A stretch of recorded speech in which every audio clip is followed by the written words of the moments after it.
representatives from 47 countries from across the world.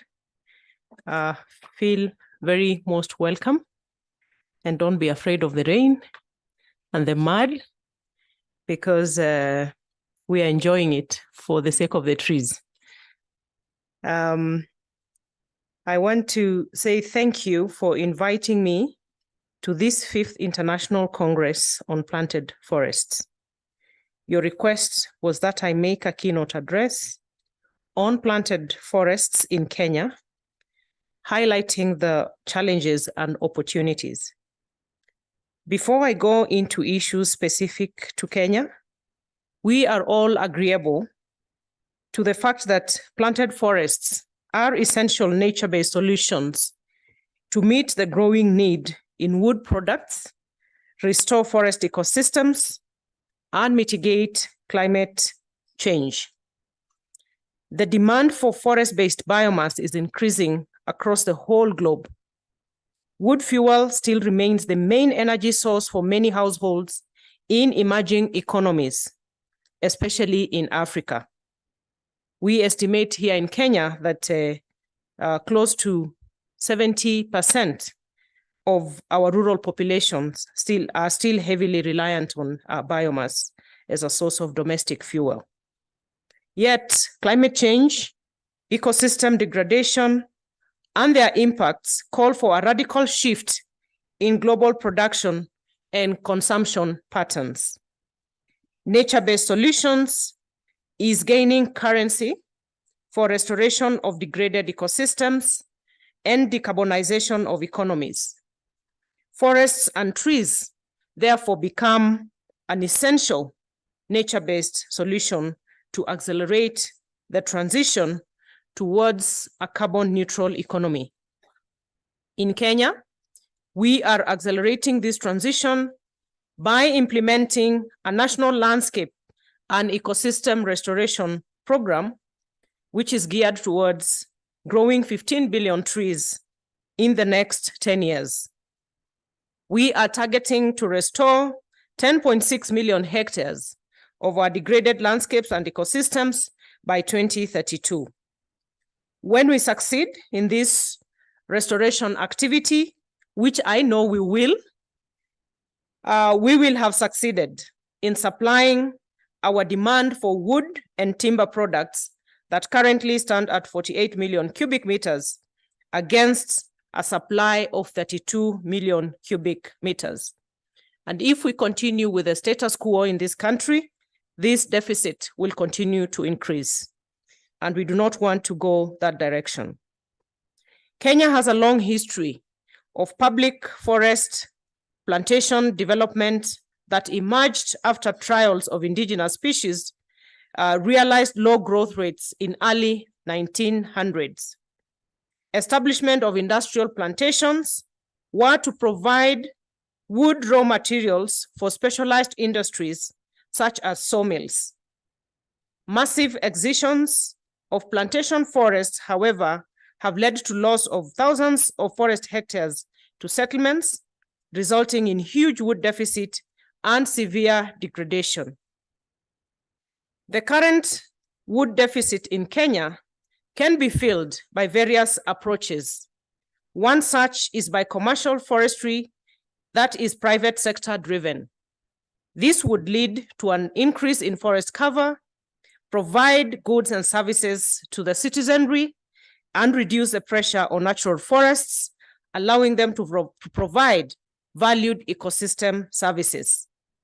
We have immense opportunity for commercial forestry in the arid and semi-arid lands in Kenya, which covers about 80% of our country. However, even with the opportunity that the arid and semi-arid lands provide for commercial forestry in Kenya, there comes another challenge of research and development of commercial tree species adaptable to climate conditions in the arid and semi-arid lands in Kenya. Incentivizing tree growing to attract more individuals and private entities is a big opportunity.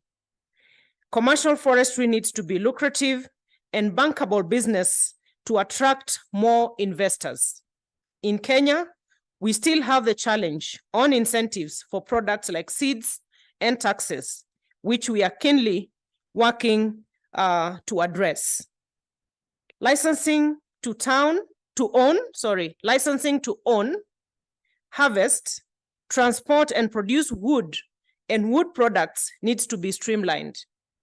We are yet to adopt innovative forestry technologies that increase productivity of our forests, including breeding of high-value trees.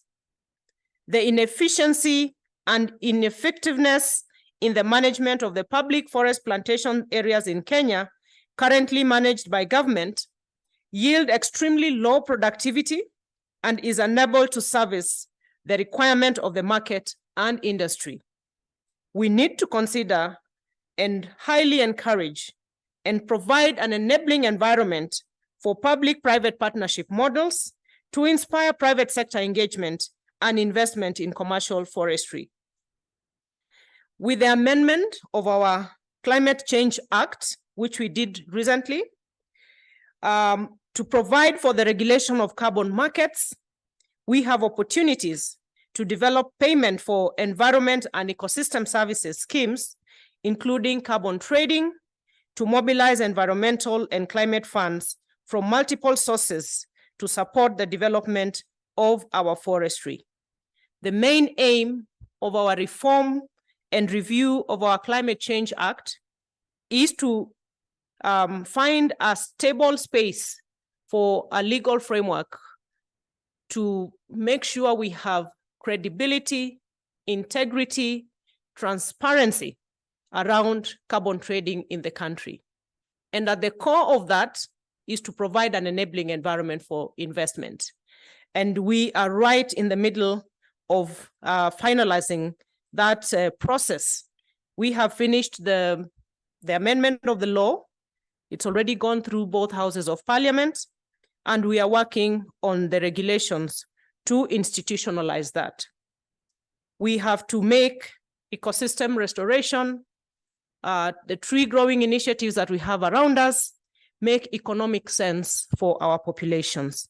And the carbon market space is one of those very important areas that we are very committed as government to make sure it works for our populations, as well as any investor interested in carbon trading in this country.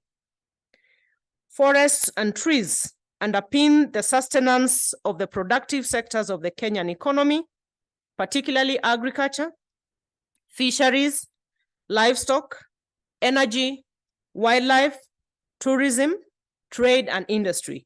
Suffice it to say, the forestry sector is the foundational pillar to the realization of the government development agenda. If Kenya is to unlock the potential of its forest industry, we need to adopt best practice on sustainable production and management of forestry resources.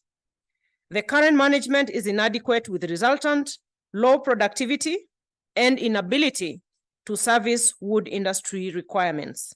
We need to consider policy review to attract private sector to invest on private lands and in the management of public forest plantations. We need to consider incentives and subsidies that stimulate growth to have sector players transition into timber production from other land uses.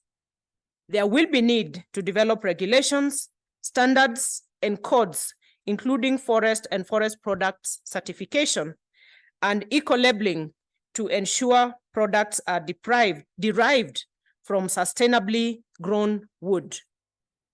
Luckily enough, I may be speaking like this is wishful thinking, but we are considering a forest policy for the first time since independence in this country. And most of these challenges and shortfalls I have highlighted have been addressed in that draft policy, which will soon find its way for cabinet approval. The draft forest policy and the reviewed Forest Conservation and Management Act, which will go hand in hand, will soon be before cabinet, as I say, and we should be able to reap the best from planted forests in Kenya. Asanteni sana.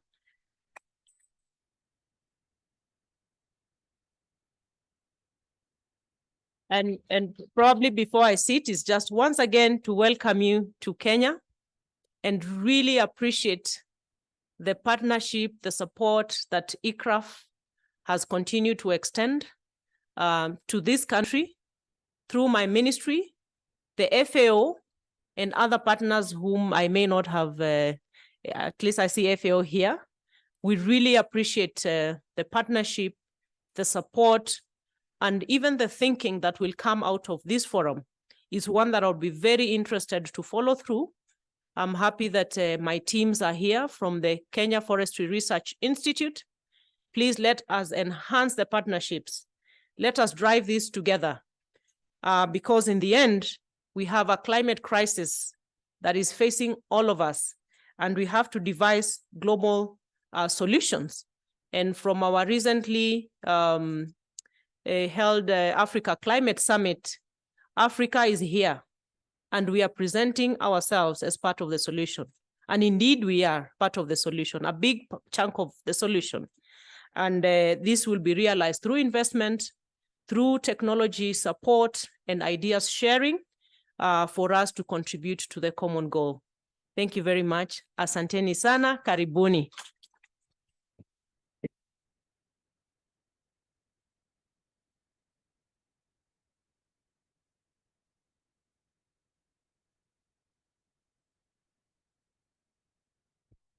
To thank our cabinet secretary for coming.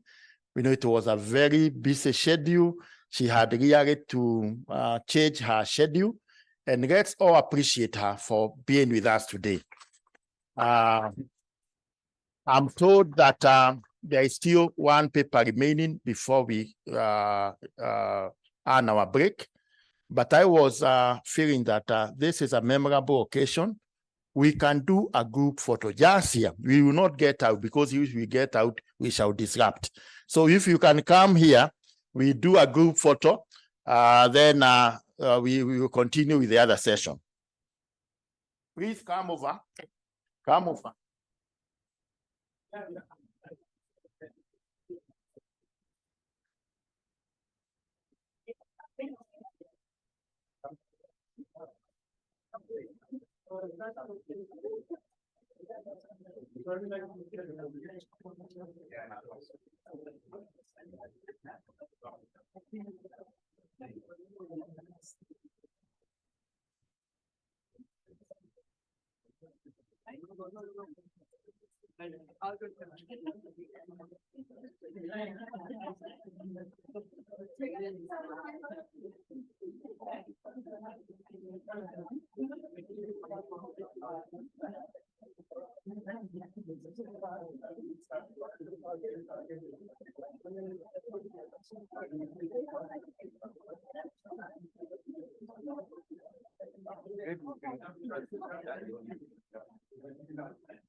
The Forest School at the Yale School of the Environment, based in the US. I also run another organization called the Forest Dialogue. It's my pleasure to moderate this session and again, welcome you all here. Just a quick personal note. The last time I was in this room was 30 years ago when I was here for an agroforestry in dryland Africa conference. At the time, I was teaching at the Kenya Forestry College in Londiani. So it's really a pleasure for me to be back in this very, very special place. And at that time, it was ICRAF, but now CIFOR ICRAF headquarters. So with that, we are going to hear from Eliane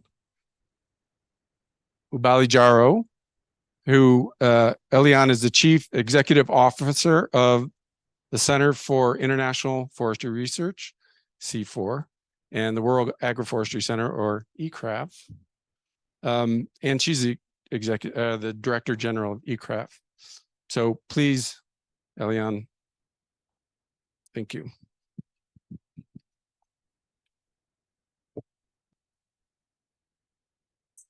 Good morning, good afternoon, and good evening to everyone joining us, whether you're online or you're here today, this morning with us here in Nairobi.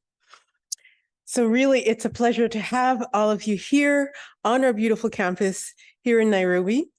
And for all of you online, thank you for taking the time out of your day, wherever you are in the world, to be with us. Over the last few days, it has been our pleasure to host ISPF 2023. I would like to congratulate the organizers and participants on an exceptional program. We have had the opportunity through this conference to discuss key questions of importance and key challenges for planted forests. We've had many opportunities for direct interaction with one another, and we've benefited from a strong African contingent. As this is the first African edition of the conference, it was a pleasure to see this. And so I'd like to give a big round of applause to everyone here who made this success, and especially to all organizers.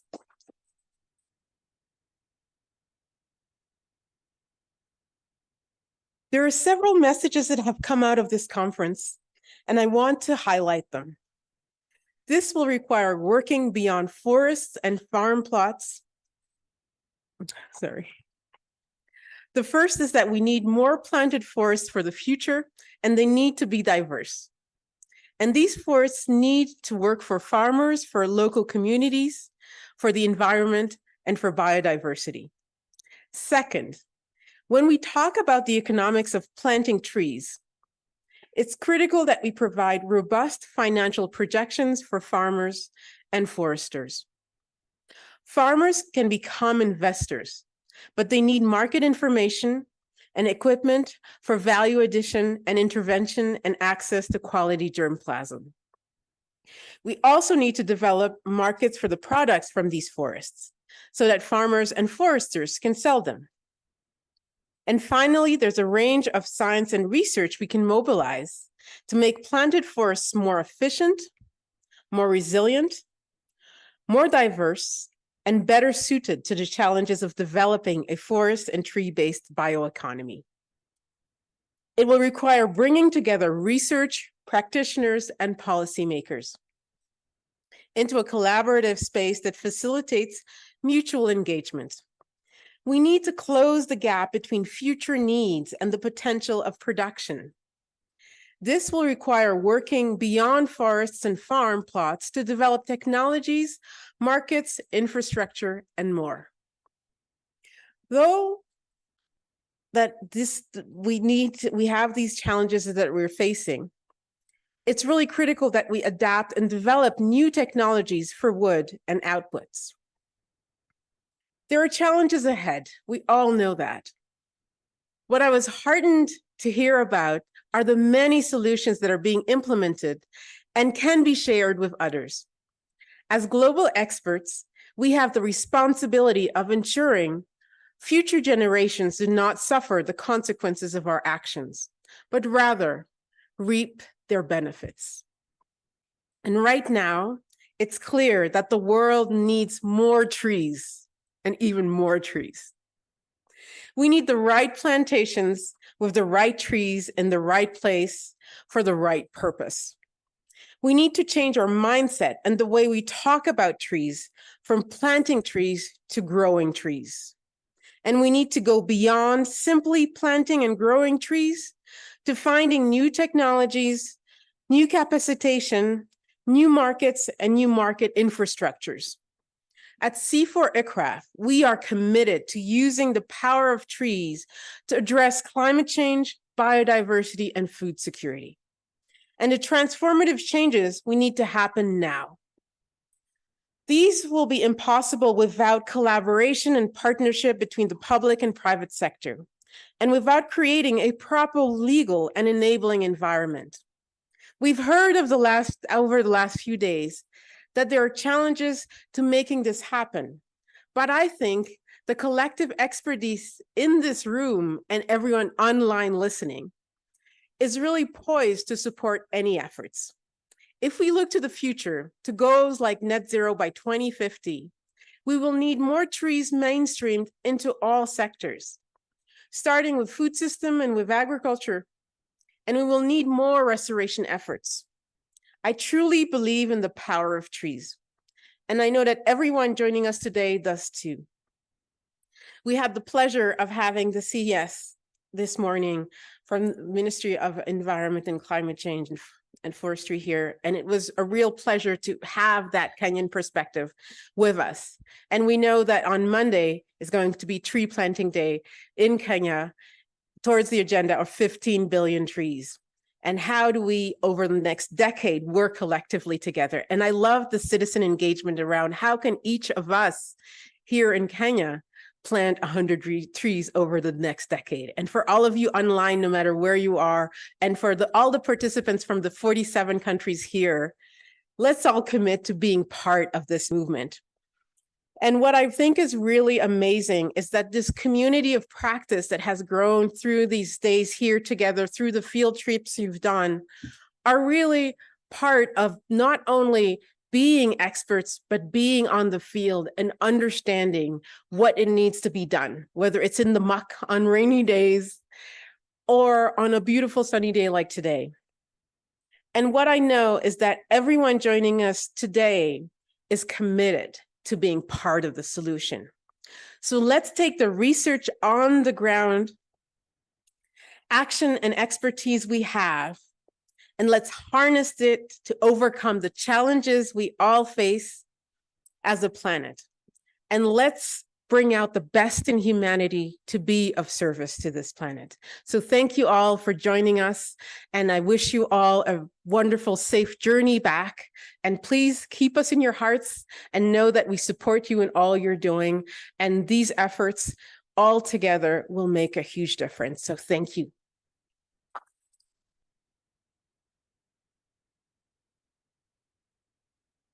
Eliane, thank you so much for those inspiring words. Really appreciate it. And thank you again to CIFOR-ICRAF for hosting the 5th Congress. So now we will hear from Frederick Namusende, Senior Forest Officer in the Ministry of Environment, Climate Change, and Forestry. Frederick, the floor is yours. Thank you.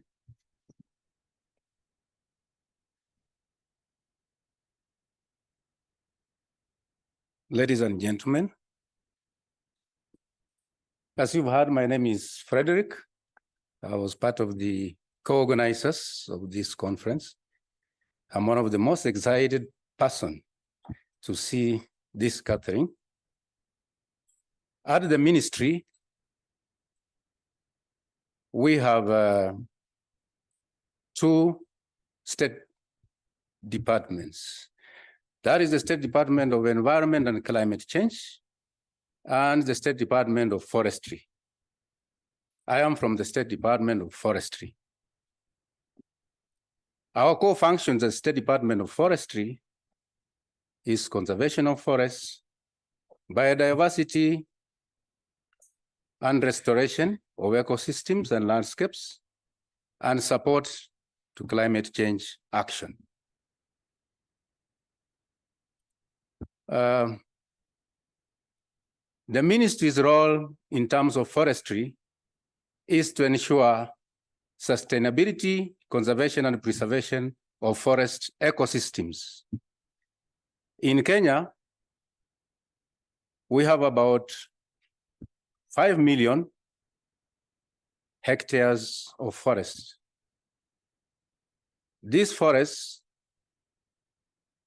do supply various services to the people of Kenya. Planted forests in Kenya form 574,000 hectares. Out of this, we have planted forests. In public forests, we have 152,000 hectares. The rest of the planted forests are on private and community forests, on community lands, to say sorry. The management of Kenyan forests goes alongside our colonial system, the Commonwealth's way of doing things. Forestry is led by a chief conservator of forests, and I managed to meet my sister from Mauritius. They happen to use a similar system, and many others, where we mostly systematically plant trees according to science, especially on commercial forestry. The tree species we plant in Kenya here, the main ones, especially for commercial forests, are cypress, pines, and eucalyptus. You can note that these trees are not indigenous, they are not natural trees. The result being, we need more volume and specific oriented tree species. For example, paper making, we have had the biggest paper mill for a very long time. Since 1974, we had a paper mill, the only one outside South Africa, which has been consuming pines, cypress, and eucalyptus. According to the type of paper to be manufactured, you would mix those three species accordingly. If you want a fine paper, you'll use more of short chain fibers. That would be the hardwood, that is eucalyptus. Ladies and gentlemen, that is a brief about the forest cover in this country. I will say also I'm very pleased to meet various people, and we are sharing ideas. From the first day up to today, we have been encouraged. In fact, we have been learning. We came here as professional people in terms of wherever discipline we have been over the years. Kenyans are also far much ahead. We started training foresters way long, since 50s. And I'm happy to say that Kenyan forestry got advanced, as you heard the other day, since 1880. And that's when the earliest time tree species were introduced from Kenya. Most of the trees came from the south, that is Australia, and the others came from Europe. Most of our eucalyptus are from Australia. They passed through South Africa, then they came to Kenya. Then the temperate trees, the pines and cypress, came from Europe. Our research, that is CIFOR, has been advancing on these trees according to the various ecological zones. Which species should be planted where? It could be a eucalyptus. Should it be planted close to river areas, or should it be planted away from rivers? What I would want to say is that we have received a lot of help from partners, friendly countries in advancing this course. I would say that we are very privileged to be the first country in Africa to host the International Congress on Planted Forestry. We don't know next time we will be coming back here to see what we are doing. But I can assure you, all Kenyans are behind His Excellency the President, William Samoei Ruto, who has taken forest planting seriously, who has successfully held the African Climate Summit, from which we are borrowing ways in which we can plant 15 billion trees in the next 10 years. It is an accelerated business, and I'm happy that I'm talking to people who are dealing with planting trees. We have learned a lot from you, how we can equally accelerate the planting of trees in this country. As you can see, as I said, the area of forestry is a bit low, but we need to move to the levels which have been recognized internationally, 10%, as even our constitution says, but we are moving beyond that. We are going toward 30% so that we are self-sustained and we are able even to supply other countries. We save on our foreign currency.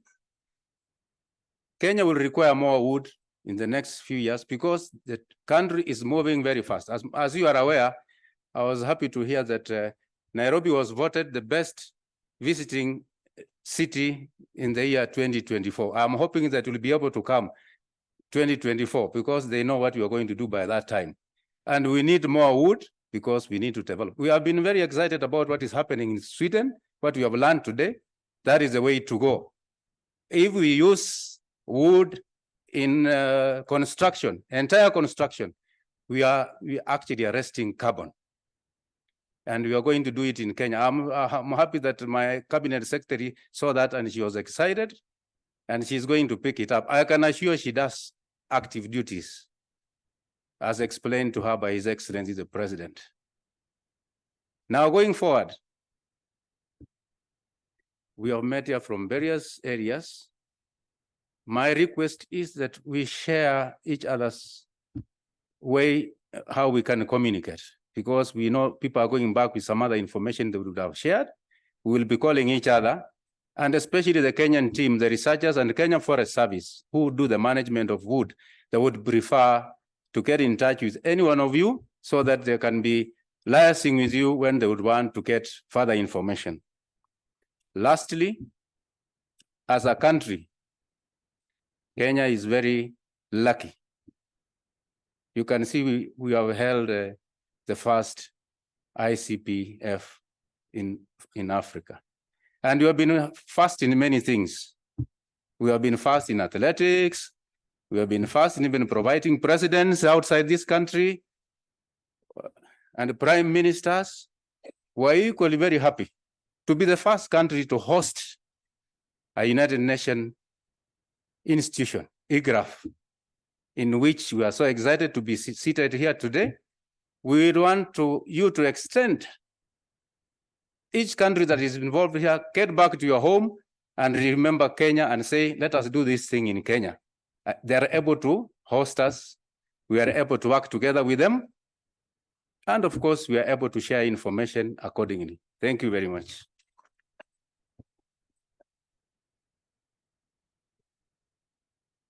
Thank you very much, Frederick. And again, thank you to the government of Kenya, to the ministry, and to the Kenya Forest Service for hosting this important meeting. We're all very excited with the target of 15 billion trees, and we wish you every success. And we'll be cheering on from all of the places that we are from and trying to do the same in our own countries. So thank you and good luck. Right, now we're going to shift over and talk with Faustine Zaveda. Faustine is a forestry officer at FAO, and Faustine is going to take this opportunity to launch Unasylva number 250. Thank you. Faustine. Thank you, Gary. Good morning, everybody. It's really a pleasure to be here today, and it's really an accomplishment too, for both reasons, two reasons. One is that FAO is one of the co-organizers of this event, and we've really been supporting it very strongly. And the second reason is, as Gary said, that we are happy to take this opportunity to launch the new edition of FAO's Unasylva journal that is called Towards More Resilient and Diverse Planted Forest. And I would say that this launch for me today is a very exciting moment and opportunity. And in fact, launching this paper, which focuses on planted forest on the occasion of this International Congress on Planted Forest, was a very natural movement from our side at FAO. But it's not something that arrived very quickly. We had a long history behind this paper, so it's really an absolute pleasure to be able to do this launch today. For those of you who don't know Unasylva, Unasylva is one of FAO's forestry division main publication, one of the important flagship publication that is being developed by FAO. And it is an international journal which really aims at sharing broadly interesting, innovative developments in the field of forestry to a very broad audience, from practitioners to scientists, policymakers. And so for this specific Unasylva, what is interesting, what is interesting is that I think we tried to not make it a purely FAO publication, but we've really built it and developed it as a partnership. And I must thank already now the core group that was behind the preparation of this issue, which is a core group that was gathered around members of the TreeDivNet network and the International Commission on Poplars and Other Fast-Growing Trees, which were really instrumental throughout the process from the very beginning of the concept note to the execution and the review process of this publication. I want to highlight here and thank already all of the authors that contributed to this issue. We have 64 authors, no less than 64 authors, coming from 30 different organizations from throughout the world, some of which are here with us today, the University of Leiden or the CIRAD. We have CIFOR-ICRAF authors. We have even WWF who contributed to this issue. And I think it's very interesting because we were able to put together experiences and knowledge coming from very different places in the world. We have articles that talk about China, others about the US. We have experience sharing from Uganda. So I think we were very happy to be able to have such a diverse and dense publication put forward. So the development of this Unasylva issue started a little more than a year ago with an in-person workshop where a lot of committed people attended based on their own fundings. And here I want to thank them also for that continued trust and belief. And they went with us, they were with us throughout the process. We had a very strong team of reviewers, both from the Unasylva editorial board and external scientists. So I think that we wanted to point out in terms of process at scientific excellence. And this is really a result that we're extremely pleased with. And we are also very pleased to offer this Unasylva as a contribution to the work of the IUFRO Task Force on Planted Forest. And here, once again, I really want to emphasize the commitment of FAO to the work of this task force and to the work of IUFRO in general. So we've heard throughout the week a lot of interesting developments and pressures, drivers that all lead to the same fact or the same element, which is population pressure, population growth will generate a big growth in the demand for wood, and to contemporaneously address this growing demand for wood and other aspirations from the society, other critical need, restoration of ecosystems, addressing climate change, we really need to find pathways to reconcile those two elements, those two aspects. And so that was a bit the rationale behind the entire issue and the idea of having some sort of a panorama, trying to put together some leading ideas on how can we actually reconcile those elements, how can we reconcile production and environmental benefits. And so through this Unasylva, we've worked around 3 main sections. The first section is about meeting global forest goal number 1 and looking at how can we increase the forest cover also by bringing in sustainably managed, well-designed planted forests. So this first section in the Unasylva issue features a number of very interesting articles. I want to highlight here that we have an interview of the Cabinet Secretary of the Ministry of Environment and Climate Change of Kenya, who honored us with her sharing her thoughts. We also have an article drafted by the chair of the IUFRO Task Force on Planted Forests, which gives some ideas on interesting scientific avenues to work towards a sustainable expansion, sustainable, inclusive, and sound expansion of planted forests. And that's a bit to set the scene. The second part of this Unasylva, which we called Towards Diverse Planted Forest, is really looking at what are the alternatives to the usual or to the classic monoculture plantation model. And in particular, it explores mixed species planted forests and recent scientific evidence that is translated into operational guidance, or if not operational guidance, at least indications in terms of what are the ecosystem services provided by mixed species planted forest. We have several articles there and also interviews, and maybe one of the articles we could note is a very nice panorama of all of the work that has been done through the TreeDivNet network over the past years. We have an interview with the CBD. So we have several articles there as well. And the third section of this Unasylva is about planted forests in the landscape and how to ensure that planted forests can be an option that contributes to sustainable mosaic landscapes that can contribute or be considered as part of the packages of interventions in a context of restoration. And there we have, for example, an article with the colleagues from Brazil who report on the wealth of their experience on that topic. Or we have also some elements from WWF. So I think we've tried there not to be comprehensive, but to, not to be fully comprehensive, but to give highlights into interesting initiatives. We really wanted to make sure that those elements would be availed to a very broad audience. And so I really hope that you can, well, scan, share widely, and yes, work with us on how to implement some of those interesting avenues that are highlighted in this Unasylva.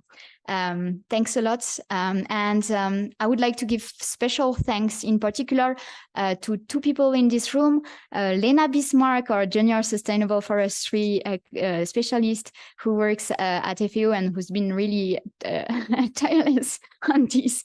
And Philippe Kisoyan, who is a natural resources officer with the FAO office in Kenya, who were instrumental. And this is obviously without mentioning in details all of the great support we've had. Yeah, thank you.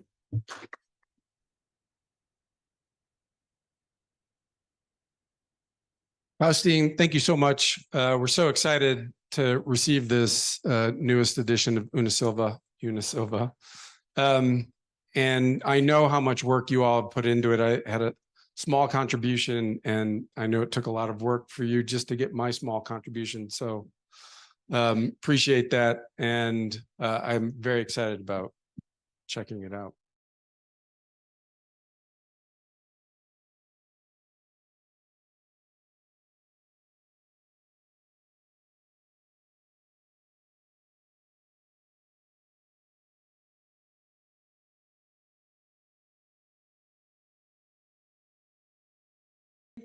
And I will give a focus on what is the task force doing. So basically, the task force has 4 aims. The first aim was to bring science-based evidence and support dialogue on how planted forests can serve society, providing multiple ecosystem services. As we just said before, there is a misunderstanding of what are planted forests. And in many cases, they consider that it is just a crop, that there is no ecosystem services such as biodiversity, soil improvement, and so on that are provided. And this is not true. So we have to demonstrate that. And so we have to demonstrate how we can contribute to bioeconomy, but also, for example, for ecosystem services such as carbon. And of course, to do so, we need to exchange the best practices to be sustainable. And also, there is lots of related to genetics. Lots of people here have been talking about breeding programs, seed selection, nurseries. This is what makes the difference with planted forest. So that was the main aim of our task force. The end of life of the task force is June 24, because the task force are temporary group that are set up within IUFRO. What is a task force? A task force is about people. Basically, we have to balance people from all continents, from all skills. We are supposed to pick people in all divisions of IUFRO, sorry. And what is a task force also? A task force is not just scientists speaking to scientists. So we have a group of scientists, but we also have people like NGP, like FAO, like companies. So we try really to connect science to practitioners. As you can see, we had a nice coverage in this task force with 35 persons from all over the world. And basically, a task force is people who decide to do something together. So what did we decide to do together at the time when we drafted the task force? We had a list of actions. Some of the actions are related to science-society interface. So NGP has been very efficient in producing events. So NGP is a new generation plantation from WWF. And so we organize encounters in Brazil, Mozambique, in France, on controversial issues related to planted forest, meeting NGOs and big companies. We also plan to have one still in Germany. So this is one of the challenges we still have to achieve before the end of the task force, because Douglas fir is an important species in Europe, but getting more and more controversial. We have presented the book. So I brought some of this book about the opportunities and challenges for planted forests in Europe that has been presented to the European Parliament in December 2019. I've seen that all the book has gone, but I have an online version if you need. One of the deliverables was to organize this events, International Congress on Planted Forest. And we also contributed at the COVID time to something that was set up by IUFRO. It was a 24-hour event. So it means that at any time on the planet, you could see an online presentation. And so we have 3 of our members, we contributed to this quite unusual event organized in COVID time. So we have also networking activities and events. I will not go on all of them. So basically, we have been preparing a cost action. A cost action is something that helps to fund knowledge exchange. It's a European tool where you pay travel of experts. As you can see, we have some events that are regular events, like the Let's Talk About Planted Forest. I invite you to register to the IEFC newsletter. There is this regular webinars that are organized, and anybody can contribute. So if you want to advertise an initiative, a project, something interesting for the network, feel free to use the Let's Talk About Planted Forest webinars. What we still have to do is in blue. We have the Reforestation Challenge International Conference with the Belgrade University and Slovan Vedic. We have the International Popular Commission also, who is asking us to support them in the preparation of the event they will organize in France in 2024. Publications. So as I was saying, we have published this book, Plantation Forests in Europe, Challenge and Opportunities, in EFI series in 2009. There is a book chapter that has been done by our colleagues from Canada, Nelson, about sustainable management of temperate and boreal forest with a focus on planted forest.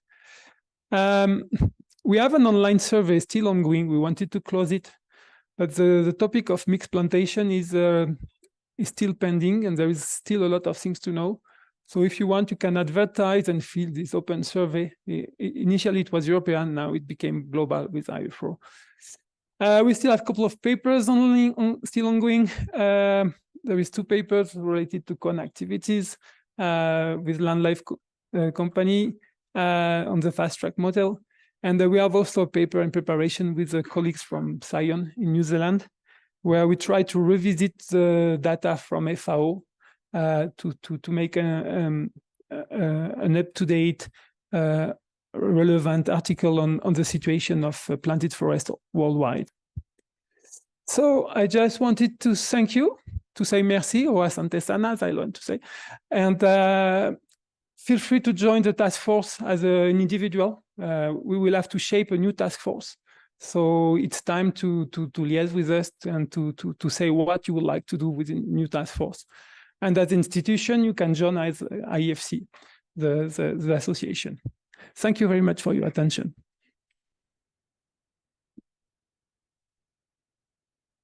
Christophe, thank you so much. Really appreciate it, and the vital work that the task force is doing. And just to reiterate that those that are interested in joining the task force to reach out to Christophe and IEFC.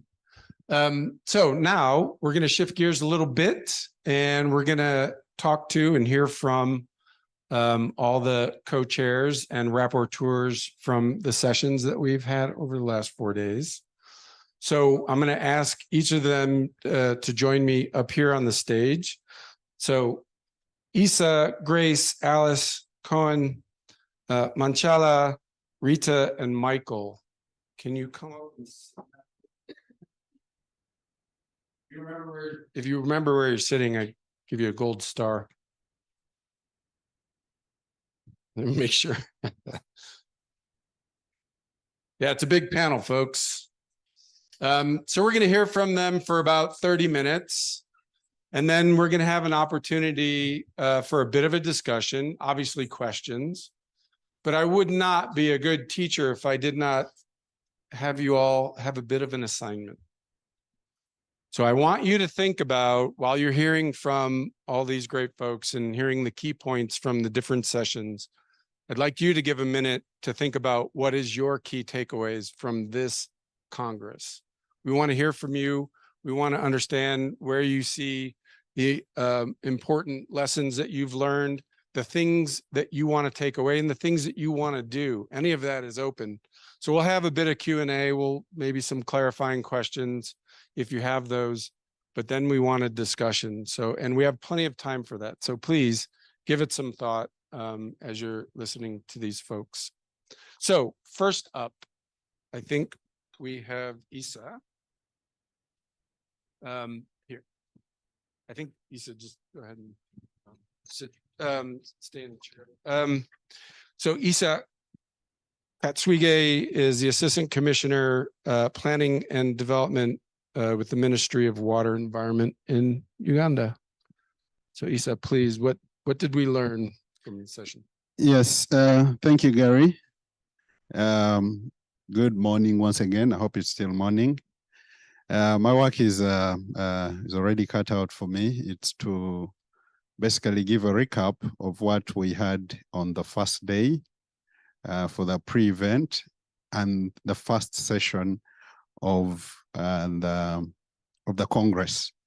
So yes, so running through that in the interest of time, the pre-event was themed Unlocking Finance for Sustainable and Inclusive Wood Value Chains, and it was co-organized by a number of partners, FAO and with ICRAF, the Swedish Embassy in Kenya, Gatsby Africa, Kenya Forest Service, and KEFRI, which is Kenya Forest Research Institute.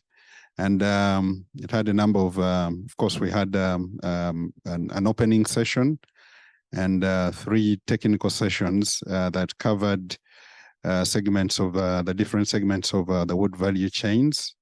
Among them, developing end market for sustainable wood. In that case, the market for timber in the construction sector. Then processing wood for value addition, efficiency, and as an incentive to expand forest areas, and producing wood in a sustainable, responsible, and inclusive way with a special focus on the role of smallholder forest and farm producers. And the rationale for that event, of course, was to present the immense opportunities for East Africa to promote sustainable production and consumption of wood products. The fact that there is an increasing demand for wood products that is currently met by imports, meaning we have, as a region, there is a deficit. But then this deficit could catalyze improvements in the planted forest areas, improve the productivity and efficiency in wood utilization. And therefore, meeting that opportunity implies addressing the challenges as a means to fill the gap by developing or catalyzing bankable investment projects, mobilization of more finance, which includes reaching out for finance and a more enabling environment for investments across board. And so the meeting at the end of the day had the number of conclusions that were made. Among them, the presence of a market is a prerequisite. Of course, it's therefore critical to understand how the demand for products and markets are evolving.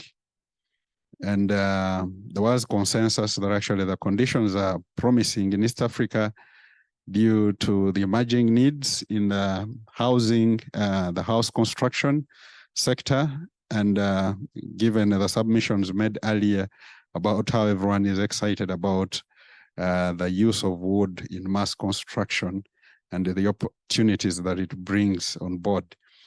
Then also need for supportive policy environment being very critical in terms of incentives, secure tenure, appropriate rules and regulations that are predictable, transport, processing and export, having all that done in a harmonized way.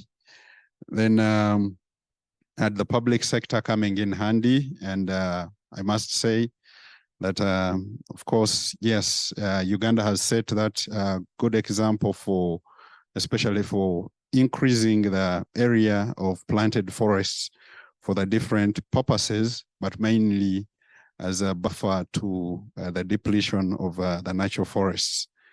And so the public sector needs to have good coordination among other ministries and work in close partnership with the private sector and finance. So the presence of catalyzers, key people, organizations that can build the business and investment case is also critical. The enabled infusion of foreign capital, technology, and expertise. So as I conclude for day one, the way forwards we had were also, yes, of course, the need to develop capacities to generate bankable businesses and improve the dialogue and engagements with the financing institutions. It was also clear mainly about the need for local finance without looking across the borders, mainly for the most part. So as a way forward, the session and from the different participants, they highlighted key takeaways. Among them, the importance to understand the various parts of the value chains, and a detailed assessment of value chain would help to better understand the complexities and strategic intervention points. The opportunities like those are very valuable to share knowledge, like we've seen over the course of the last 4 days, lessons and challenges among others, among actors working on different segments of the value chains. And looking at future events, looking at the way forward, the sub-region needs to work together and present itself as a single market for both technology, but then also the products. And someone actually challenged the government that the private sector is ready and government needs to do their part. But at least, yes, I can speak for Uganda that at least somehow at 50% of that. Then the local finance sector is critical in mobilizing finance for investments. And for future events, it's important that they actually considered for these meetings such that they get to know firsthand what is important and how they can play their parts. So, and that was for the end of the first day. And then looking at the first day of the conference, I also look at the first session, the 5th Congress, International Congress on Planted Forests, which was organized with the rationale on the role of forests, or planted forests, in restoration of degraded forests in the region, aligned with several international agreements and initiatives, namely the Africa 100, the Great Green Wall, and numerous national initiatives, as well as meeting the demands of forest products, considering the demographies and urbanization. The opening remarks mainly emphasized the need for that restoration and reforestation, and citing mainly the most speakers, but most importantly, the permanent secretary, being that, yes, and making that announcement on the commitment of Kenya, which has also been of the Kenyan government, and that has also been reiterated by the cabinet secretary earlier today. And yeah, so we had the different sessions, but on that first session, we had plantations. There were 3 sessions for the day. The first one being plantations in new business models, investing into wood production, restoring ecosystem services, and enhancing livelihoods. And the second session was on societal perceptions of plantations and governance. And then planted forests in productive, resilient, and restored landscapes. But my emphasis is mainly on session 1, which is plantation in new business models, investing into wood production, restoring ecosystem services, and enhancing livelihoods. The presentations delivered a strong message that trees on farms can have valuable impacts in terms of restoring ecosystem services and enhancing livelihoods. The prospects of investing in wood production were more nuanced and depended on a number of conditions. Given that for ecosystem services, we're looking at a number of things that include, yeah, so I'm sorry, I have stretched it a bit, but the efforts in establishing plantations, as well as involving more private sector and companies for that purpose, and then carbon markets along the rotation periods of these plantations. So I'll, of course, be hoping that members paid more attention, and perhaps maybe if there's anything that is left out, as mentioned by Gary, there will be an opportunity to build on that and fill the gaps. I thank you, and thanks for indulging me. Isa, thank you for that. And just to note, you had double duty. You had to do the pre-visit and session 1. So we appreciate the comprehensive summary. So next, we're going to hear from Grace Villamore. Grace is the research group leader, Economy and Society for SCION. And Grace is going to summarize the societal perception of plantations and governance. Thanks, Gary. Thanks, Grace. Yeah, so it was a privilege for me to chair the session of societal perception of planted forests and governance.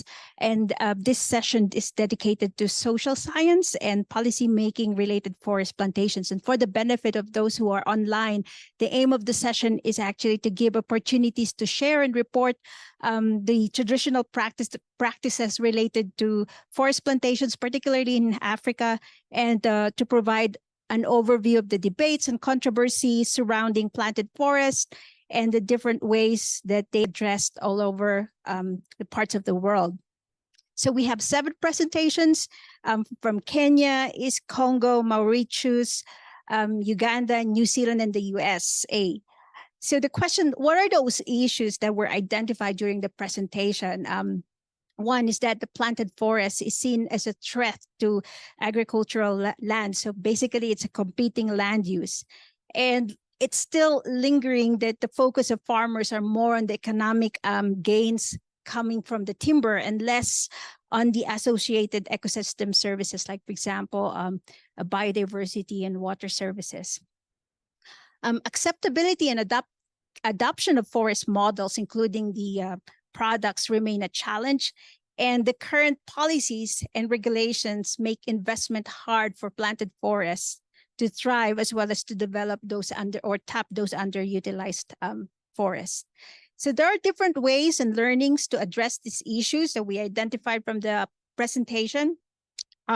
One is to promote investment in commercial forestry ventures, policies and regulations and legislations, including reliable economic guidelines and standards that secure land tenure, respect for private ownership, transparent governance, effective measures for tackling corruption, and efficient conflict resolution mechanism should be developed or either amended.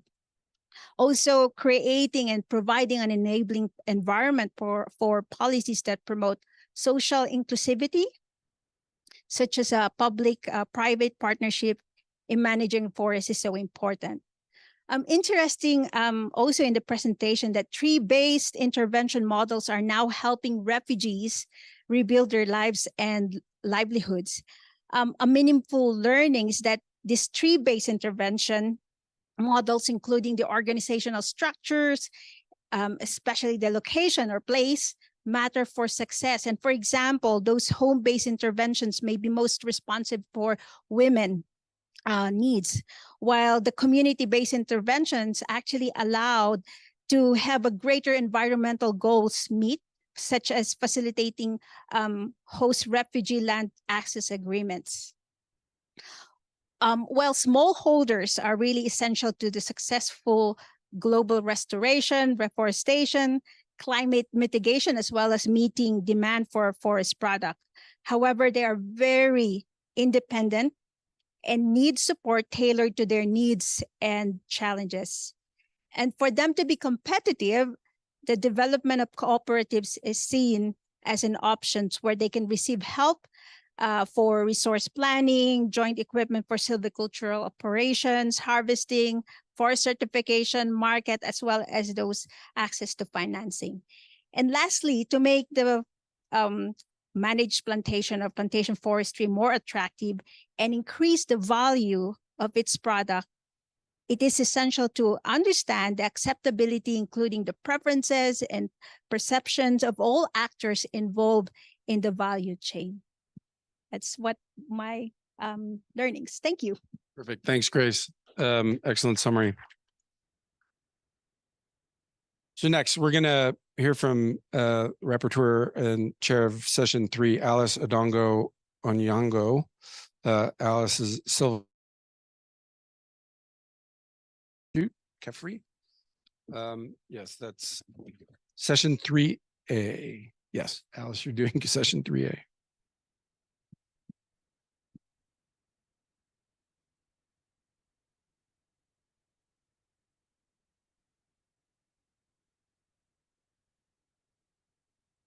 Sorry about that. On behalf of the chairman and the participants of my session, I'd like to report our key findings. And our session for the benefit of people online was about best practices and innovations for sustainable forest management.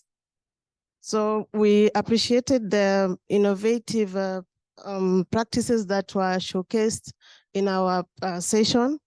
It included experiences from Kenya, experiences from North Europe, experiences from Brazil, Ghana, among others. So Kenya had a very interesting findings to report on the progresses they've made on the seed orchards of Melia, and what they've done silviculturally managing the Melia plantations for increase of biomass. And on the other hand, we had Pauls from North Europe who gave us a talk on the tolerance and how they did genetic improvement to increase the tolerance of the Norway spruce to weather for weather resistance, hazards for weather resistance. So we also had now a lot to talk about on mixed species plantations, and the China. Okay, we had someone from China and Canada who really appreciated the role of mixed plantations on the soil, carbon sequestration and soil nutrients, and actually on increasing the vascular performance of plants. So we really appreciated that session or the talks because it gave us the many approaches for adopting mixed plantations for climate change resilience. And of course now hardiness to pest and disease attack. So we also had someone from Brazil. He talked of also mixed age planting, especially in water catchments for continuity of the water cycle, stability of the water resources. So we really appreciated that. Then there was great interest in agroforestry, and the participants really agreed that there were many opportunities for more research in the agroforestry so that we can see better ways of integrating trees and crops. And we also appreciated that in Ghana, the perception of farmers to planted trees in cocoa farms really influenced the demand for seed and its availability for inclusion in on farms, yes, on farms. So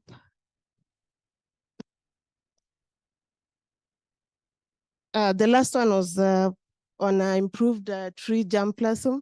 We appreciated the innovative approaches that scientists had put for optimization of the seed output from conifers through mechanized seed extraction. And I think our session was quite interactive and it was successful. Thank you. Thank you, Grace. Or sorry, thank you, Alice. Now we're going to hear from Cohen Kramer. Cohen is the Director of Science at the Land Life Company, and Cohen's going to share with us a summary from S3B. Section 3B, yes. Yeah, planted forests and productive, resilient, and restored landscapes. Go ahead. Thank you very much. So we had quite a rich exchange of 8 presentations of speakers from Saudi Arabia, from Ethiopia, Uganda, several presentations from Kenya, Malawi, Madagascar, and Zambia. I hope I have them all. We consider the concept of resilience in, let's say, a broader holistic way, if you wish, so that a forest is embedded in its social environment. From that point of view, we had, let's say, the contribution of the perception of changes in the forest environment, had the use of eucalypt and the usage thereof. We had an example on the, the means to enhance forest cover by on-farm forestry. We had an example on the role of forests to enhance food security. There was a very nice comparative studies between Uganda and Zambia. So that local embedment is very important. In connection to that, we also had examples of operational knowledge. Very practical knowledge on seed sampling, where in a tree, which cones to select, how to do this efficiently, what is needed in the nurseries to make the demands operational. And the third level, we had this political need. An example in Malawi, for there's a policy of a greening policy, the political will and the political support is very much needed. So this integrative approach for forest landscape restoration not only includes, let's say, resilience trees, of course, but it includes a social political environment that is resilient and embeds this also for future changes. I think that was the key message that we collected during this session. Well, thank you so much.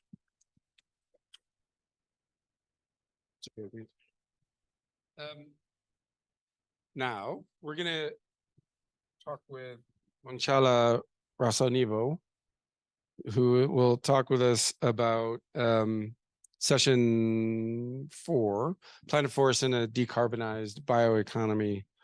Manchala is a biodiversity and FLR projects coordinator for FAO Madagascar. Manchala. Many thanks, Gary, and good morning, everyone. So let me summarize the session 4 about planted forests in a decarbonized bioeconomy.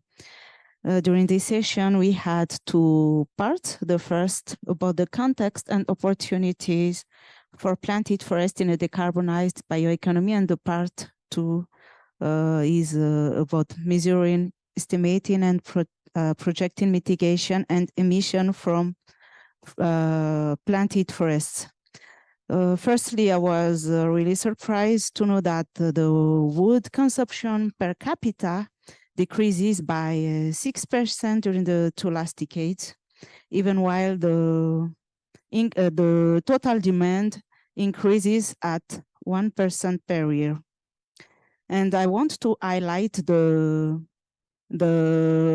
main result from the 10 presentation during this session, session from America, from Africa, from Oceania, from Europe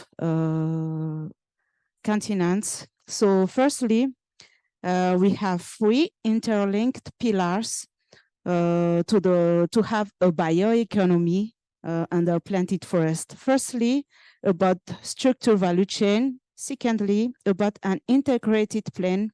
And thirdly, about an adapted environment for forest-based economy for all stages. So each presentation during this session contributes to these 3 pillars in general.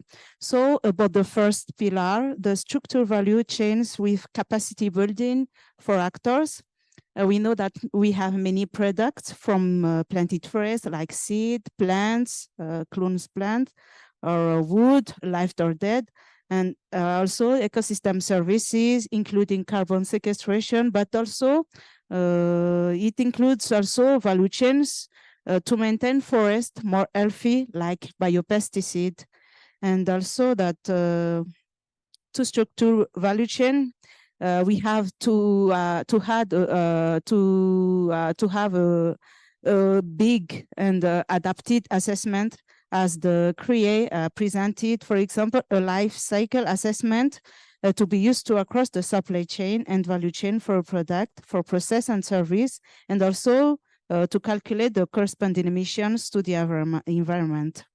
And also about the second pillar, for an integrated plan, we have to integrate the plan spatially, temporally, and technically. For example, we had now the current database on planted forest and tree crop from the Global Forest Watch that covers now 80% of all of countries in the world, and the next version is under preparation now. And we know that we had to adopt the adapted duration of rotation, because trees that are too young or too old sequester less carbon. And also about techniques, the choice of tree species, the choice of plantation system, like tree forest, like agroforestry, etc. And also the maintenance of plantation is very important. For example, in Europe, including in Latvia, 48% of organic soil are drained to improve tree growth and also the carbon storage. And about the integrated plan, we have also to have a good risk management. And about this, for integrated pest management, for example, we can be used this to control both pests and diseases. For example, our speakers talked about Melia volcansii, and also about the Commiphora africana, that both are the tree species, and it can be used to manage risk.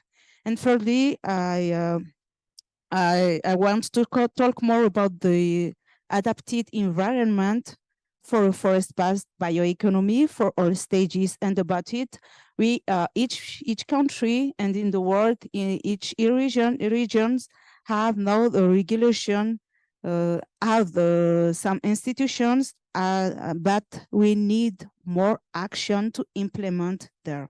And also we have many results from researchers, but we need more action to implement there, and also to monitor, to survey the results of the implementation of each actions. So to summarize, and as a key message, I want to say that adopting decarbonized bioeconomy into planted forest, into tree and planted forest is a best solution, because this is also a nature-based solution. This is also a climate smart forest to restore landscape and to mitigate climate change, while giving more financial benefits if we adopt the best activities. Thank you. Manichala, thank you so much for that summary. Now we're going to hear from Rita Souza-Silva. Rita is the assistant professor at Leiden University and works with TreeDivNet. And Rita, you're going to talk with us. I know you're going to talk with us about TreeDivNet, but also session 5, Planet Forest Facing Global Change Risks. And Yeah, that's it. Yeah, that's it. And I will do both. So in our session, we talk about the increased risk that planted forests face. And we began by talking about the interaction between fertilization and water supply in eucalyptus plantations. So we heard about the need to understand better the effects of nutrition on tree growth and their water stress, and how does affect the response to drought. And especially in a future drier climate, we need to find the right balance between fertilization and improving tree growth and their water stress. Staying with eucalyptus plantations, we moved to Portugal, and we heard about the challenge of insect defoliation in eucalyptus plantations. We also learned about a modeling tool to assist management decisions, such as where and when to apply treatments. We also learned that, for instance, it might be better to prioritize where to apply such treatments, and that sometimes applying a treatment might not pay off. Staying with modeling, we heard another study, this time to help decision makers to select sites where to establish rosewood plantations in Ghana. And then turning our attention to our hosts here in Kenya, we heard calls for more research on pests and diseases. We heard that for mangrove forests, for cypress plantations, but also different commercial tree species, indigenous and exotic, across different planted forests here in Kenya. And you might think that this is all bad. That's not true. It's not all doom and gloom. We also heard about a study here in Kenya that some indigenous tree species were shown to be tolerant, for instance, to canker and dieback diseases. And this is very good news, and especially for Kenyan and their efforts for restoration in arid and semi-arid areas. So not all bad. And then concluding our session, we also heard about the rate of introduced exotic invasive species all across Africa, and how important it is to coordinate efforts, both within the countries, but also across the region. And that's important first and foremost for early detection, but also afterwards to have more informed management responses. And we also heard about successes and important initiatives like the Forest Invasive Species Network for Africa.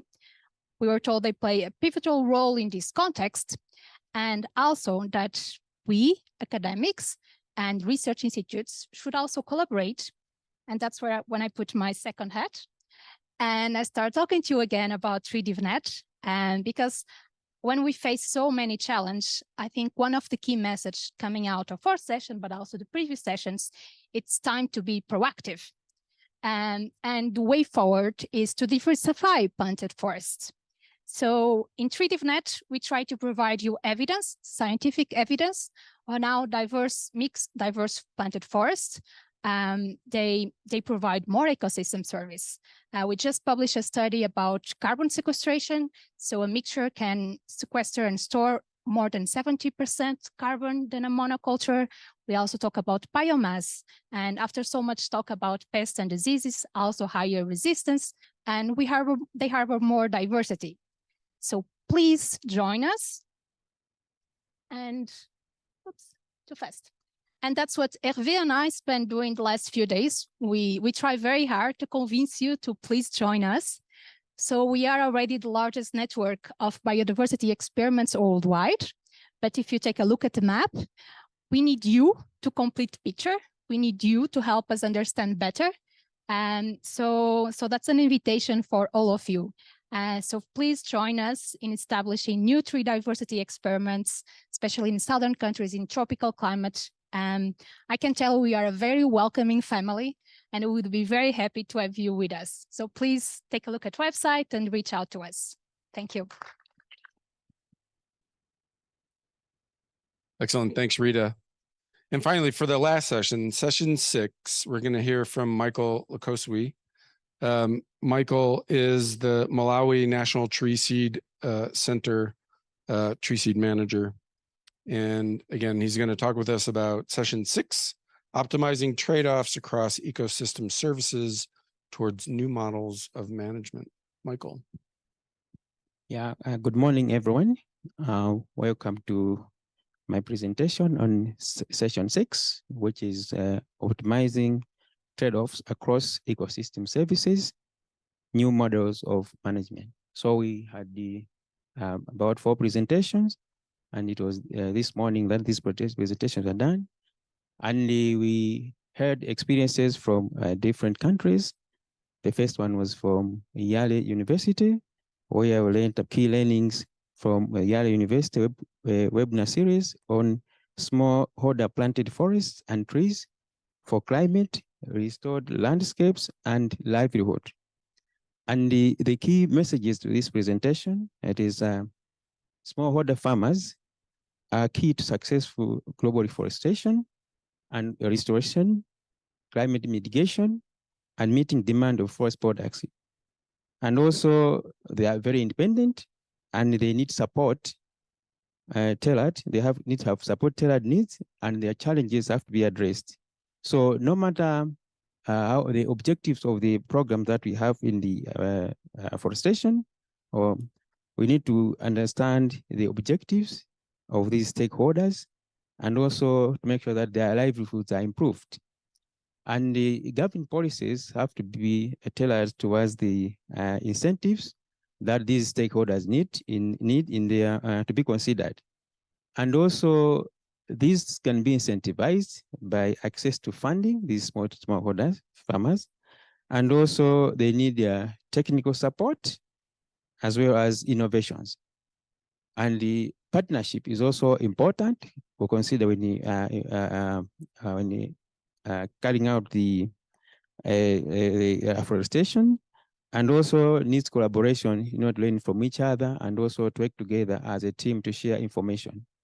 And also, if possible, they have to be given carbon or into carbon credit schemes, so that they are motivated in whatever activity that they're taking in the afforestation. And they have to also be certified, so that they have to be recognized, and also others have to learn from them. And we had also another presentation from Zimbabwe, which looks at estate plantation and small scale woodlots. There are two models of planted forests with different implications for sustainability and livelihood. That is in Zimbabwe. On this one, the key messages from that presentation, it was that planted forests have significant potential to improve the livelihoods of the rural communities and also contribute to the sustainable national development. And also the small scale woodlots is, however, increased or slower than the existing demand for fuel, which means the demand for fuel in Zimbabwe is so high as compared to the afforestation activities that are taking under small scale. And also commercial forests are currently suffering from lack of investment capital and reduce the temporary unplanned areas. This means that when a commercial plantation has been harvested, it takes time for the area to be planted. And the commercial forests, normally, there is pines, which they don't coppice, and it takes time because they need some commercial investment for them to replant in the area that they've planted. And there is also a need for collective approach in addressing challenges facing both the small-scale woodlots as well as the commercial plantation. And the investment capital, it was proposed that they can get funding, or funding can be accessed through GF, Terra Fund, if there's that possibility, so that they can be motivated to plant more woodlots or have planted forests. And also if there's an opportunity for them to access loans so that they can invest in the plantation, because it takes time for the forest to start accruing benefits. And we had also a presentation on the restoration of ecosystem services from planted forests, where we heard that planted forests can provide a wide range of ecosystem services, and the quality and control of the ecosystem service may differ depending on the type of planted forest, meaning the species that are planted, the position of the forest or the planted forest and at the landscape, and also the management options that are taken in managing the planted forest. And there are also a wide range of approaches and tools that are available to quantify and value ecosystem services from a planted forest. And there has to be policy instruments that play an important role to encourage landowners to enhance ecosystem services from planted forests. And we had also a presentation on from Malawi on building resistance of ecosystems and people's livelihoods through afforestation. And we heard the case study from Lake Chiwa in Malawi, where emphasis was on implementing afforestation activities using communities' money. And this case showed us that this area, the land ownership is based on customary, and they need to follow customary law, which means we need to take into account when you're involving the communities in afforestation, what they believe in. And also we learned that the use of the community committees, which are democratically elected to lead in the afforestation committees, this also gives an incentive to the communities that plant trees, because they feel everything is done with their own. And also whatever activities or the priorities have to involve the communities, because they are the ones that own the trees. And also they need to encourage the communal woodlots as well as individual planting at homesteads. This increases the area of afforestation. And also we've learned also from that presentation that ecosystems approach is one of trying to address afforestation issues, especially when there's a big ecosystem, like the Lake Chiwa is a Ramsar site, where it has to be managed as an ecosystem. So the species choice the communities or the landowners have to also understand why they want to plant those species, and it should take into account all groups like men, women, and youth. They have to be taken for sustainability and also to give them as incentive. So in all, for the ecosystem or for the afforestation to be done in areas where the landholding size is very small, ownership has to be prioritized, and also they have to follow the bylaws that are taking place in that particular area. Thank you very much.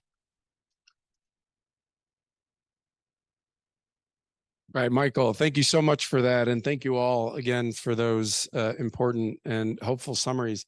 I know for folks that have to write back to office reports, these kinds of summaries can be very helpful, and really the reports write themselves, honestly.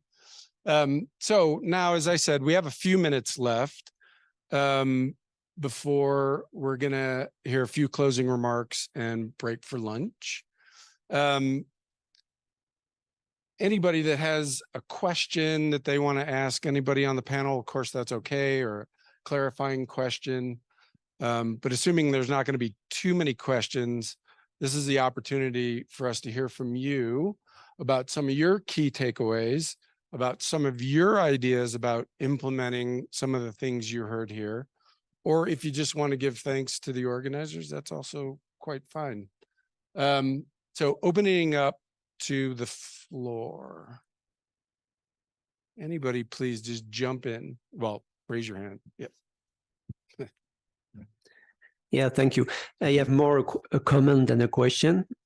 So I would like to come back to the problem of planting forests in the context of climate change. We have heard a lot about the many issues they are facing due to increasing temperature, droughts, insects and pathogens, flood, and so on. But my guess is that we should not anymore consider them individually or independently. I think they are interacting. To take an example, drought can trigger an insect outbreak that can result in tree mortality, which fuel wildfires and so on. And so my guess is that we should operate a shift in the paradigm to move from risk to multiple risk. And I think this is not only important for us as scientists to work together, like not only pathologists, entomologists, but ecophysiologists and so on, but also for the management of the planted forest and for the design of new planted forests, that we should take into account the fact that they are facing multiple risks and that we should consider several targets at a time. Thanks for that comment. And I ask anybody that wants to jump in and respond. One thing I would say, it's interesting about how this concept of climate smart forestry has kind of gained attention globally.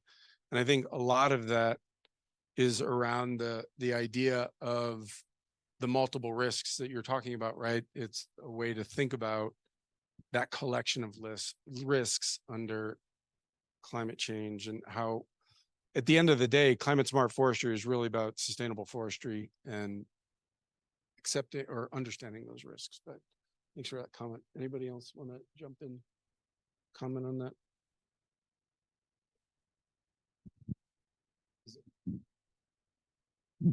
Not only climate change risk, we need to also be aware of the geopolitical risks we're also facing, and that's well connected. So I guess that's really a good collaborative work, like all the planted forests in the world.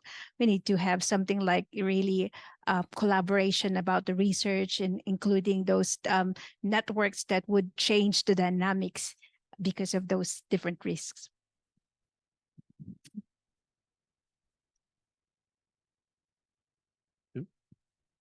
I don't have a comment to this, but in a similar mode, I would also like to make a plea. We have seen many case studies, and clearly case studies are very important, and we have seen some comparative studies. So in the sense of learning and exchanging, yes, I would like to make a plea for, if possible, to make more comparative studies where you have multiple case studies so that you can learn from what is common and what is what are differences from the local context. And in connection to that, also to see, okay, how is decision making going? What is the local decision making? How is this embedded in a political framework? So to connect those levels and between case studies, I think that could be very useful.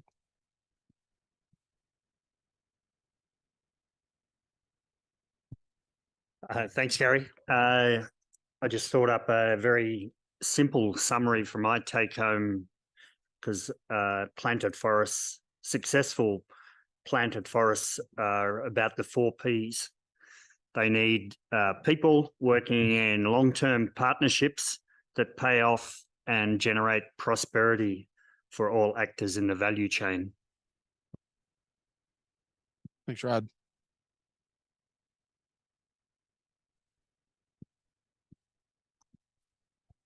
First of all, thank you for this nice summary.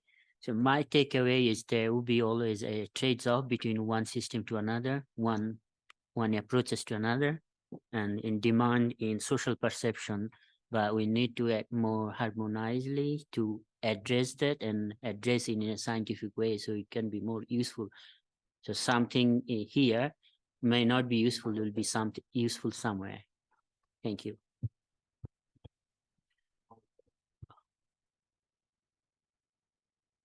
Yeah, thank you.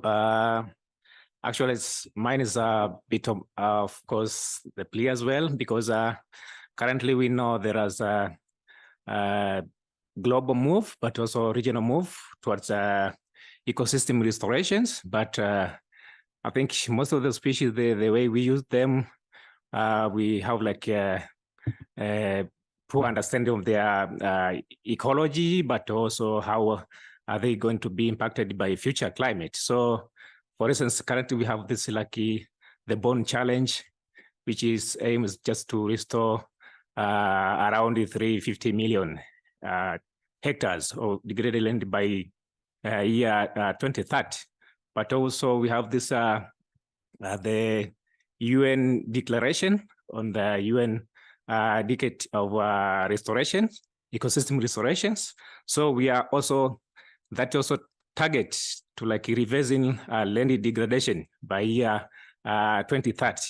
But so I think it's important to avoid maybe future failure on our restoration programs that we are really want to work on.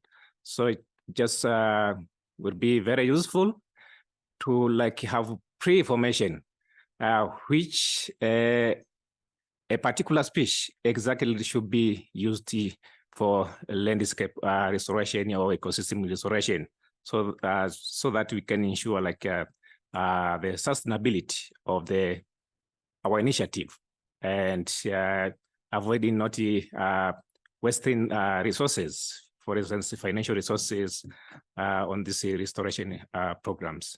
Thank you. Thanks for that. Yeah, I want to agree with my colleague there.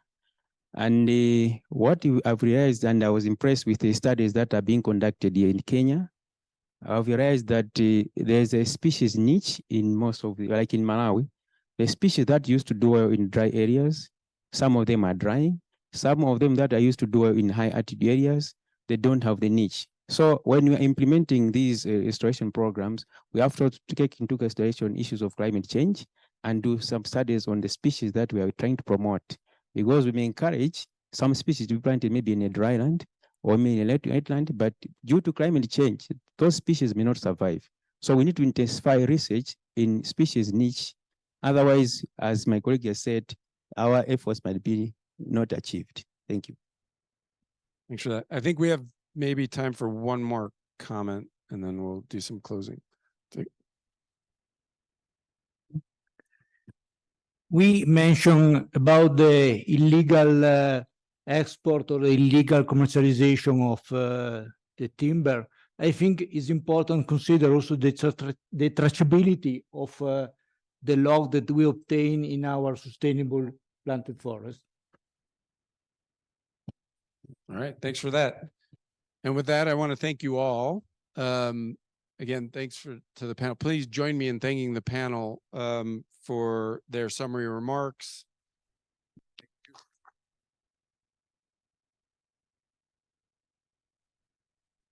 And of course, I want to thank you all for participating in the last 4 days.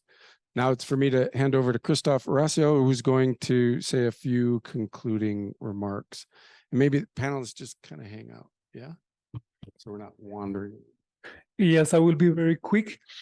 I just wanted to share with you some comments. First one is that there is an opportunity to publish some of the papers that have been presented here.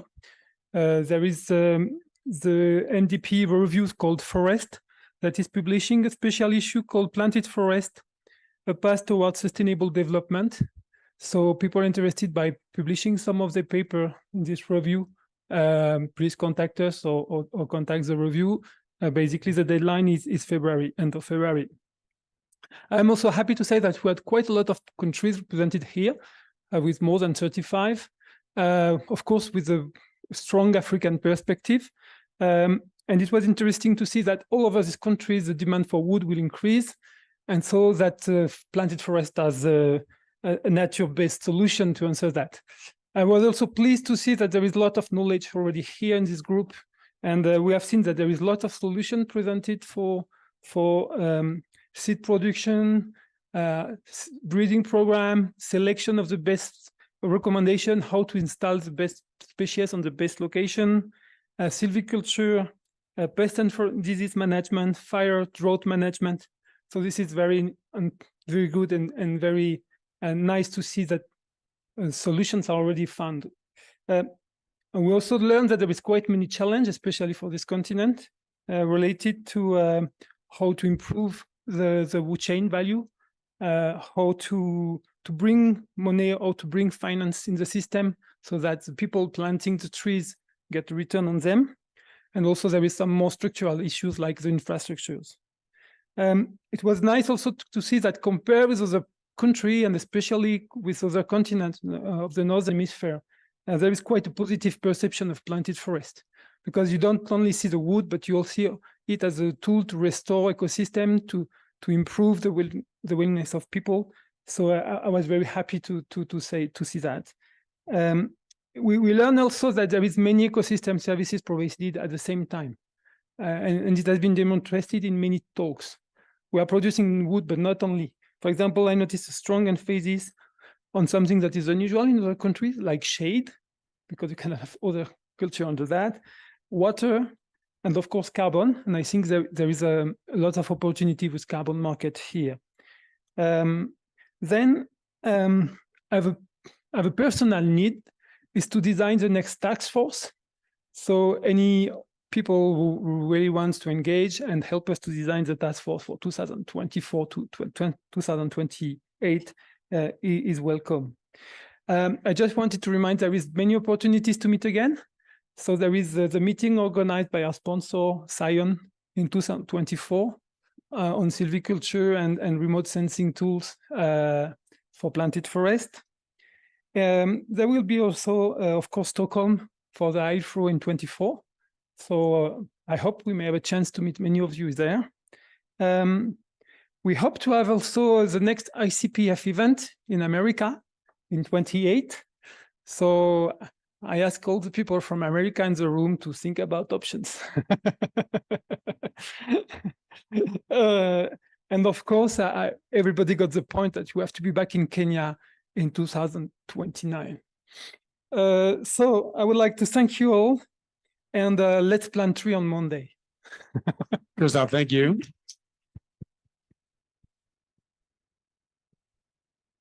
And finally, to close out our Congress, Carla Mukavi, who's our FAO representative here in Kenya. Please, Carla.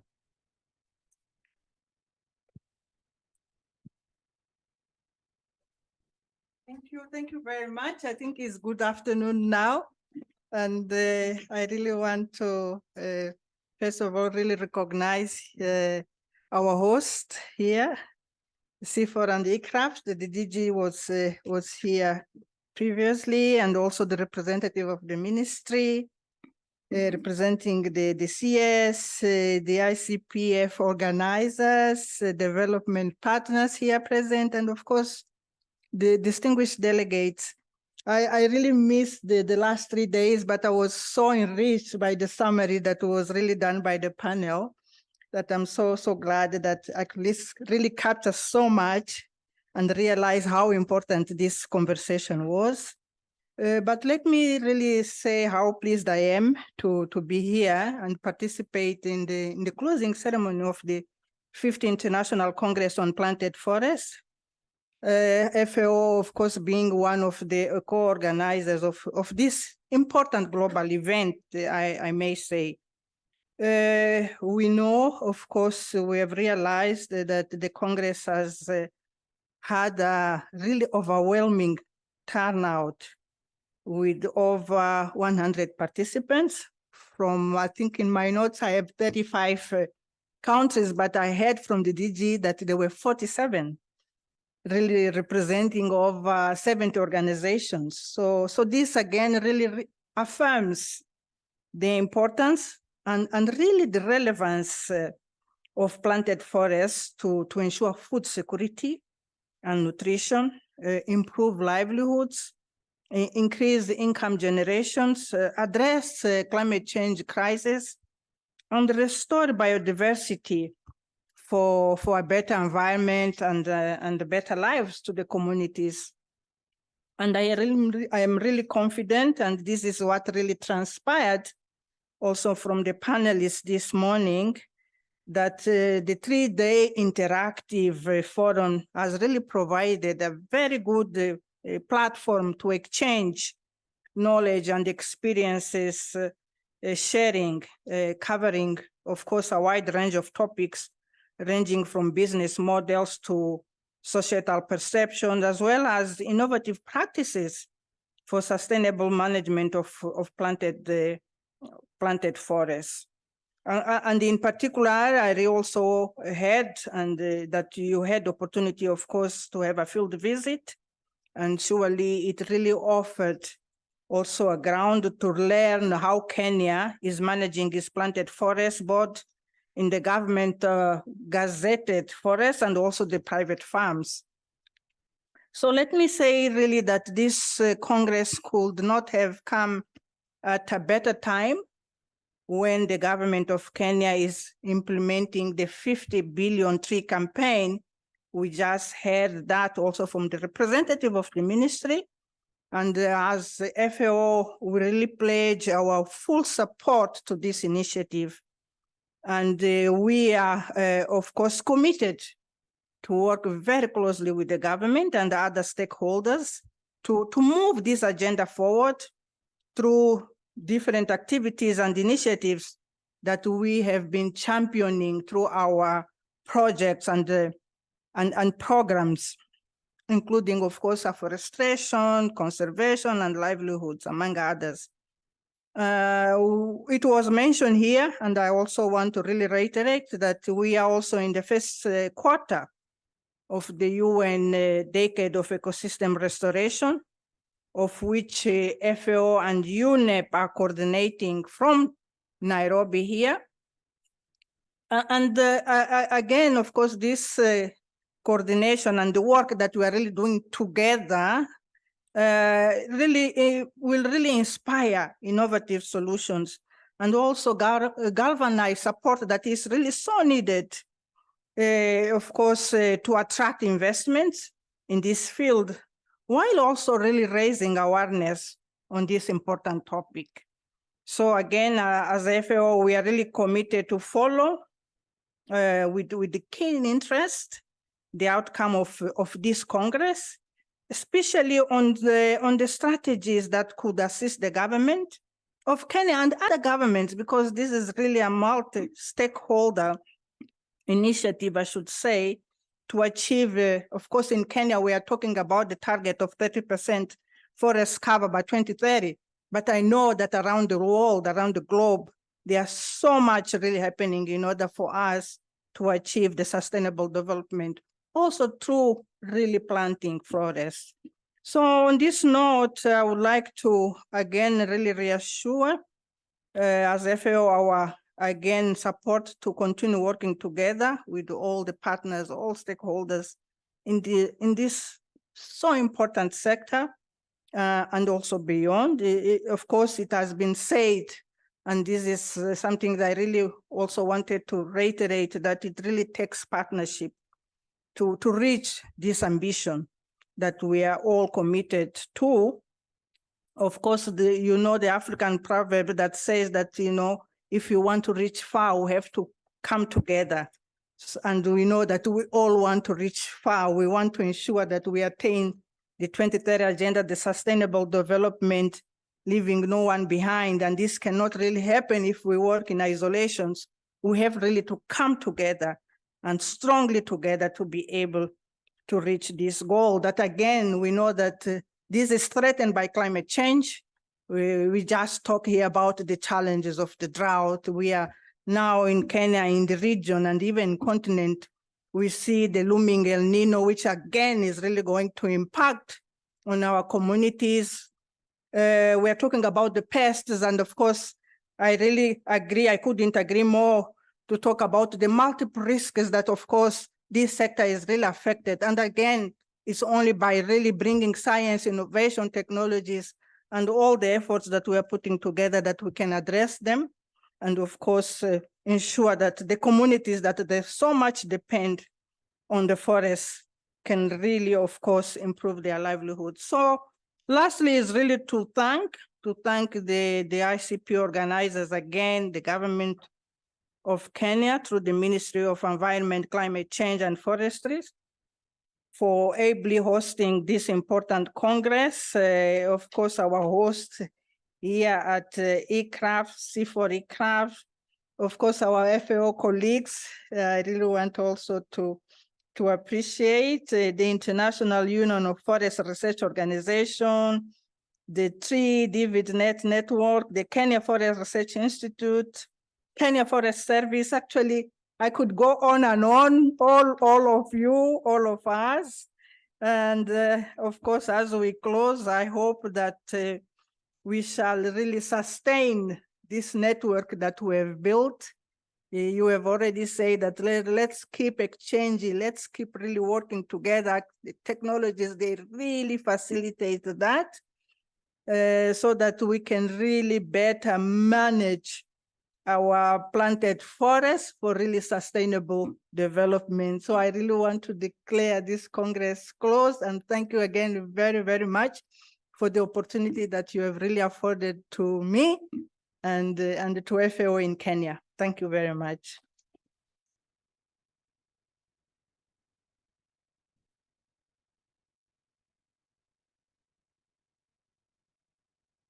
Thank you, Carla. And I think lunch is going to be served. Is that right?